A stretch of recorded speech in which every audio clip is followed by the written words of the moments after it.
یہی پریچ کیا گیا. رسولوں کی پریچنگ کیا تھی؟ خداوند یسوع مسیح ہمارے گناہوں کے لیے ہوا، دفن ہوا، تیسرے دن کتاب مقدس کے مطابق جی اٹھا، اور یہی خوشی کی خبر ہے. اور پھر اس کے بعد میں کیا کہتا ہے کہ یہ رسولوں نے، اینجل نے یہ پیغام جو دیا ہے، اس کے بعد کیا ہے؟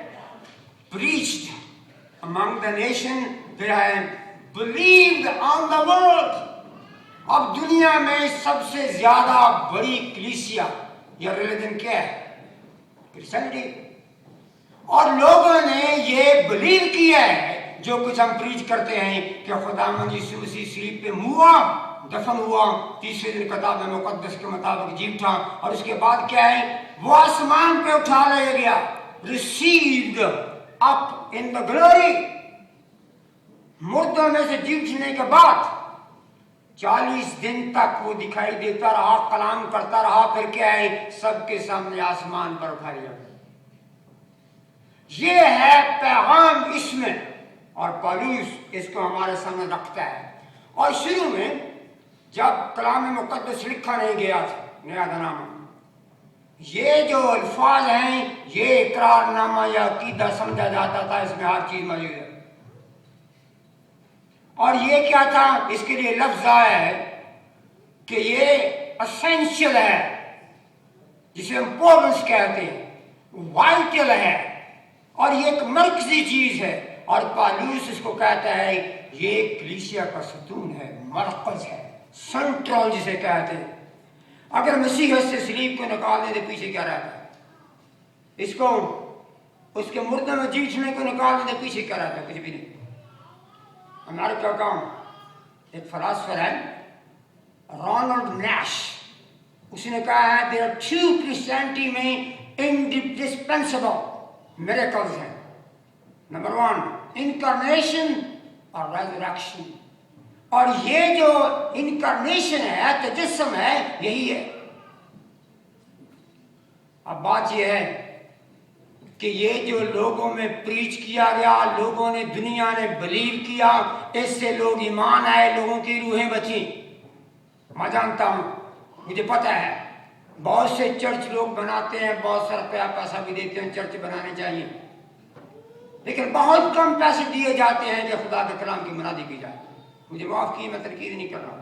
یہ اچھی بات ہے، چرچز بننے چاہیے، اچھی بات ہے جہاں نہیں ہونے چاہیے، لیکن یہ بھی اچھی بات ہے کہ کلام پیش کرنے والوں کی بھی مدد کرنی چاہیے کہ یہ کلام جو ہے یہ پریچ کیا جائے تاکہ روحوں کو بچایا جائے. Let me give you an example. Martin Luther نے ایک دفعہ ایک مثال دی تھی. اس نے کہا شیطان نے ایک بہت بڑی پارٹی کی، کہا جتنے نمائندے ہیں، بڑے کرندے ہیں، سب آ جائیں، ہر چیز جہاں پہ موجود ہے، اپنا اپنا کارنامہ بتاؤ. ایک اٹھا، اس نے کہا سمندر میں مسیحیوں کا بہت بڑا جہاز جا رہا تھا، میں نے اس کو ڈبو دیا. دوسرا اٹھا، اس نے کہا ایک بڑے کیتھیڈرل میں بہت سے لوگ جو کلام سن رہے تھے، میں نے آگ لگا دی، وہ سارے بن. شیطان اٹھا، اس نے کہا بے وقوفو، ان سب کی روحیں تو بچ گئیں. شیطان کا کام ہے انسان کی روحوں کو تباہ کرنا، ہمارا کام ہے انسان کی روح کو بچانا. جب تک پریچنگ نہیں ہے، ٹیچنگ نہیں ہے، تعلیم نہیں ہے، کس کی روح بچے گی؟ میں نے ابھی تک اپنی زندگی میں یہ نہیں دیکھا کہ کسی شخص نے کہا ہو کہ میں نے عظیم کیتھیڈرل دیکھا ہے، میں مسیحی ہو گیا ہوں. ایٹ لیسٹ میں نے، میں اس کے خلاف نہیں، لیکن میں اس کے لیے ضرور زور دیتا ہوں کہ خدا کے کلام کی منادی کے لیے ہمیں اس میں زور دینا ہے. جسے ہم پیسے دوسری چیزوں پہ لگاتے ہیں، اس میں کیوں نہیں؟ کیا وجہ؟ یہ اسینشل ہے، یہ وائٹل ہے مسیحیت کے لیے، میرے لیے، آپ کے لیے، آنے والی نسل کے لیے. میں کہ یہ ایگزامپل تاریخ سے کہ خداوند یسوع مسیح کی یہ عظمت جو ہے جس کا بیان کرتے ہیں، یہ وائٹل ہے، تجسم جو ہے. اور وہ اس لیے ہے، پہلی جنگ عظیم میں ہزاروں، لاکھوں، ملین لوگ مارے گئے، ہر طرف جنگ و جدل تھی، بے شمار ماؤں کے لاڈلے، بہنوں کے ویر، والدین کے دل کے ٹکڑے،